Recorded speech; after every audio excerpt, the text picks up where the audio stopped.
Assalamu alaikum, урматтуу мекендештер, урматтуу достор, Facebook сүйүүчүлөрү. Эмне демекчимин? Ушул теманы коюуга туура келди. Достор, туура түшүнсөңүздөр, бир кишини мактап убагында жүргөнбүз, убагында көпчүлүк адамдар өтө мактап жүрүп ушул күндөргө келип жетип атабыз. Ошондуктан достор, жаман көрсөңүздөр дагы кандай кабыл алсаңыздар, ошондой кабыл алыңыздар. Бул нерсени айтпаганга айтпай коюп 2-3 сааттан бери өзүм аябай кыйналып, жаман болуп, мындай убагында дагы ушул сөз айтылганда Алмазбек Атамбаев ушундай деп сөз айтты эле. Мен өз бюджетимден жана ушул Москвадан Груз-200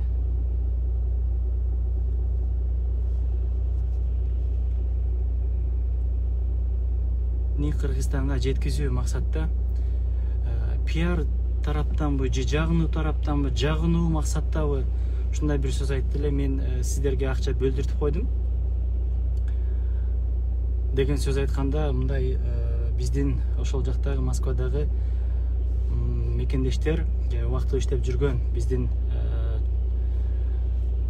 жарандар туруп кол чабышты эле да.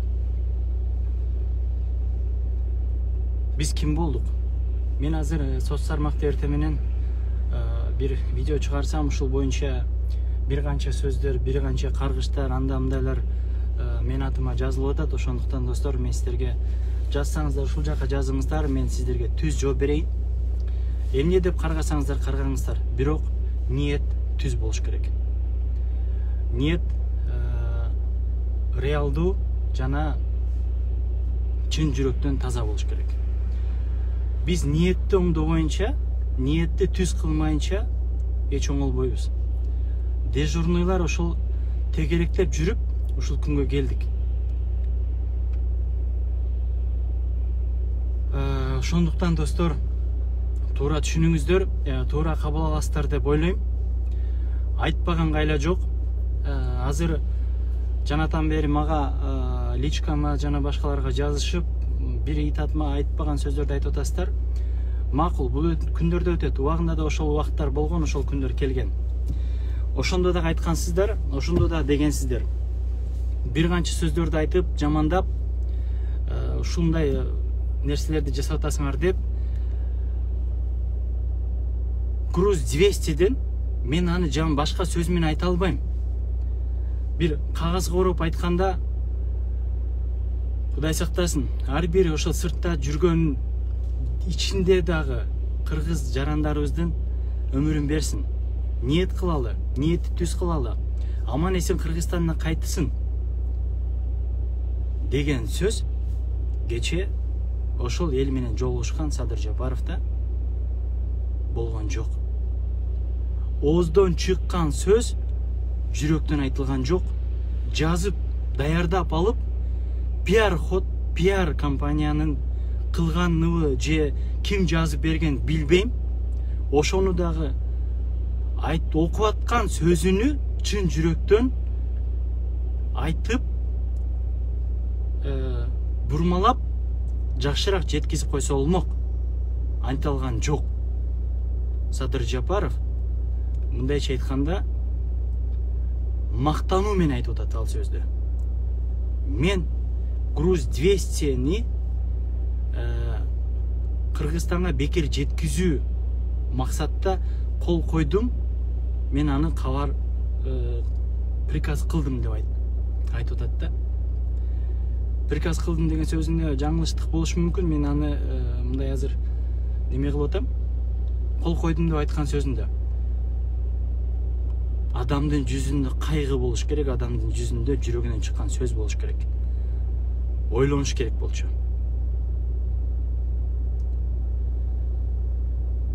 А биздин ошол жерде отурган мекендештер кол чапканы бул это сөз жок да.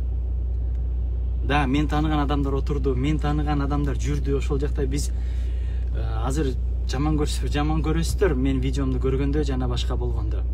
Туура түшүнүңүздөр. Бул биздин кайгыбыз. Биздин кайгыбыз бул. Биз ал жерде кол чаап сүйүнбөй башка сөз айтышыбыз керек болчу. Жана башка сөздөр болду. Эч бир реалдуу сунушта болгон жок. Эч бир реалдуу конкреттүү түрдө мындай мурдакы эле дежурныйлардын сөздөрү, мурдакы эле дежурныйлардын айткан, жазып берген кандай десем, жанакы эле жанакы, кыскасы. Эми достор, анча-мынча бул жакта суроолорду жанакы жазып атасыздар. Да, түшүндүм, кимдин адамы мындай, андай. Эмне десең ошол де. Эмне десең ошол де. Эмнени айтсаң, кандай сөз жазсаң дагы, мен ачыкты, чындыкты айтып келем. Бул кайгы. Бул кайгы. Урматтуу мекендештер, сырт жерде иштеп жүрөбүз. Биз аман эсен Кыргызстанга 6 саныбыз со жетсин деп ниет кылышыбыз керек. Бул Груз 200'ден пиар жасабашыбыз керек. Груз 200'ден биз мактанбашыбыз керек. Биз кайгырышыбыз керек. Түшүнгүлөчү сиздер. Анан кийин андай мындай деп жазасыңар. Да, жаза бергиле. Айтам дейм. Бул жагабы, жакпайбы? Эмне десеңер ошол дегиле.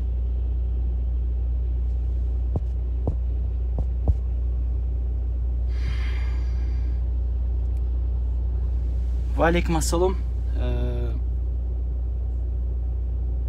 Эми туура айтып атасыздар, мактап атасыздар, бир ал сөздөрдү мен кошо албайм.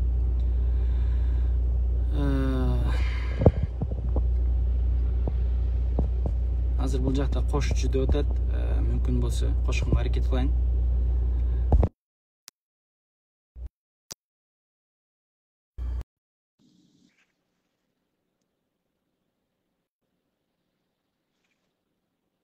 Асылкан Токторбаева деген эже жазып атат, бүтүнчө күйүп кетпе, тирүүлөй дейт. Күйөсүн, күйөсүн. Мындай кандай журтка ошондой башчы деген туура эле болуп атат да. Урматтуу мекендештер, ошол жерде отуруп күлүп атасыздар го, жыргап кол чаап атасыздар. Реалдуу турда туруп эмне үчүн реалдуу сунуштарды кылып, жок, андай эмес, мындай болуш керек деген сөздөр айтылган жок. Эмне эле пакта коюп жана жагынайын деп аракет кыла беребиз бардыгыбыз.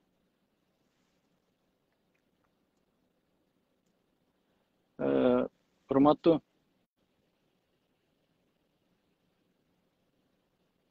Болот Адамбаев, анча-мынча сөздөрүңүздү мен түзмө-түз окуй албайм. Себеп дегенде бул жерде түзмө-түз окуганга ылайыктуу сөз жазсаңыздар сураныш. Бир өзүңөр ниет кылгыла, аман эсен баралы деп Москвага көңүп алып келбей койгондор көп. Туура, Бурул Абдырашитова, туура айтасыз. Бирок Кыргызстанда мигранттар жыргагандан барып жүрүп аткан жок ал жакта. Ар биринин үйүндө эмес, бир үйүндө, ар бир үйүндө кредит бар, карыз бар, жана кыйынчылык бар. Жанакы айтып атпайбы? Азыр ушул күндө Кыргызстанда жашоо дороже, чем в Москве. Кымбат Москвадан азыр. Бүт кымбаттап кетет. Бардыгыңыздар Кыргызстанда жашап жүргөндөр билесиздер, аны көрүп атасыздар, сиздер да билесиздер. Ошондуктан ал жакта көнүп калды. Иштеп атат. Иш жок үчүн кетип атат. Кыргызстанда завод, фабрика мыналарды ачып койдук.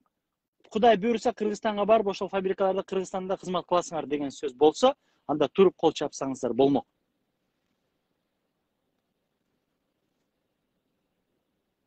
Жумакеев Урмат. Мен убагында мигрант болгом. Кудай кааласа, буйруса азыр Кыргызстандамын. Кечирип коюңуз. Мен мигрант катары сүйлөп атам азыр. Эки жакты бирдей карашыбыз керек. Көкмей сени Россияга мен жибердимби? Буну окудум. Өлгүчө иштебей өлсөң үйүңө бекер алып барам дегени болду да. Билбейм, ошондо айтып болуш керек. Мат Касымов, мен туура айтып жатасың. Тууган, бирок жакшы эле сүйлөштү. Кайгырыш кереги жок. Кайгырыш кереги жок, бирок мен ал кишинин айткан оозунда сөздөн чыккан сөзү жана кандай тондо чыгып атат, мындай жылуулук жок. Кайгырып айтыш керек болчу. Артынан ниетин оңдоп коюш керек болчу. Ниет туура эмес болуп атат. Рустам Калиев жырга калды окшойт. Сынчынын өтөгөм айрык. Туура айтасыз, сынчынын өтөгөм айрык. Бирок айтыш керек мунун баарына.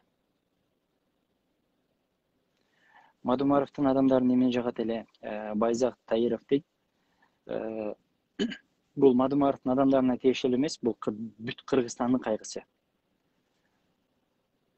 Ошондуктан туура түшүнөсүздөр.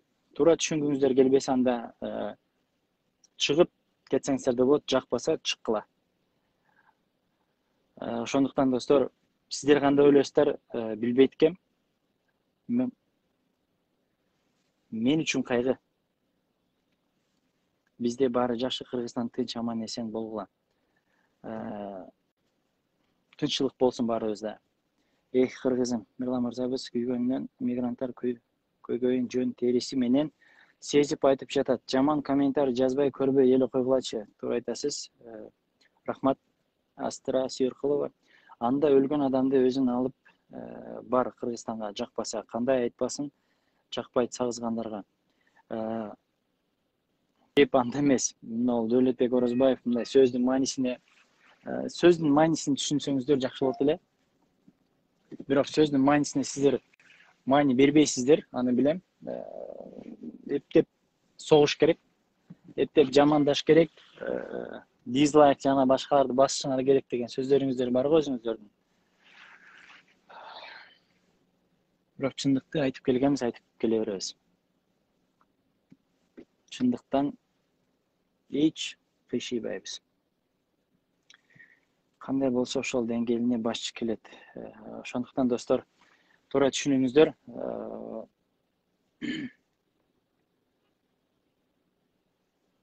Ниетти туура кылалы. Ниетибиз түз болсун. Биздин убактылуу сыртта иштеп жүргөн мекендештер Кыргызстанга аман эсен жетсин. Аман эсен ата-энесинин жанына, балдарынын, бала чакасынын жанына, Кыргызстанга өмүр сүргөнгө жеткизсин. Кудай буйруса, бардыгыбызга ийгиликтер болсун. Тынчтык болсун. Туулган жерибизге аман эсен кайтып келгендер болсун. Достор, жакса видеону бөлүшүп коюңуздар.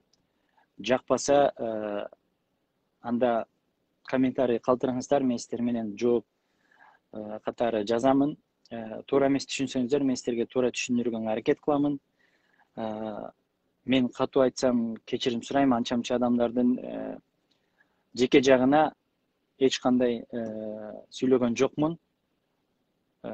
Азыр Кыргызстандын атынан сүйлөп аткан Садыр Жапаровго, Кыргызстандын атынан Кыргызстандын атасы болуп деп сүйлөп аткан сөзүнөн кийин ошондой сөздөрдү сүйлөгөндө биздин ошол жерде турган мекендештер кол чаап, Убагында Атамбаевге кол чаап, ушул биздин мынтет антет деп үмүт кылганбыз. Достор, үмүт реалдуу болуш керек. Үмүттү реалдуу кылышыбыз керек. Ниетти оңдошубуз керек. Ниетти туура кылып, Кыргызстанга аман эсен жеткиле. Кыргызстанда өмүр сүргүлө. Ушул жактан аман эсен Кыргызстанга жетип алгыла деген сөздөр болсо, анда башкача комментарий калтырбайт болчумун, сүйлөбөйт болчумун. Бирок жүрөгүң титирей турган сөздөрдү айтып тур. Эч кайгысы жок, мүшкүрбөй туруп жазганды окуп коюп туруп бул өтө кайгылуу маселе. Ошондуктан достор, баарыбызга ийгилик, аман эсен Кыргызстанга аман эсен келип алыңыздар, аман эсен жетиңиздер. Алты саныңыздар соо жүрсүн, сырт жакта жүрсөңүздөр дагы ийгиликтер болсун. Ошондой үмүттүү, ниетти түз кылалы. Баары жакшы болот. Ийгилик баарыбызга.